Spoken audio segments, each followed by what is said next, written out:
వచ్చినా ఏదైనా బాధ వచ్చినా నీ విశ్వాసం ఏమాత్రము కూడా చెదిరిపోకూడదు. నీ విశ్వాసంలో నువ్వు స్థిరులుగా మార్చబడాల.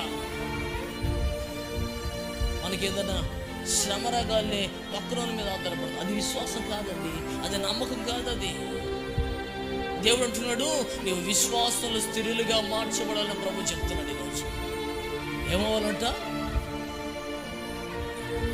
మీ గురించి హల్లెలూయా, మీరేందంట? విశ్వాసంలో స్థిరులుగా మార్చబడాలి. ఎట్లాగంట? విశ్వాసంలో స్థిరులుగానే ఉండాలా. స్థిరులుగా ఉండాలంటే నీ విశ్వాస జీవితము ఎన్ని ఆటంకాలు వచ్చినా, ఎన్ని అవరోధాలు వచ్చినా, ఎన్ని శ్రమలు నేను ఎదుర్కొన్నా, మరణమే నీ దరి చేరినా నీ విశ్వాసం ఏమాత్రము కూడా చెదిరిపోకూడదంట.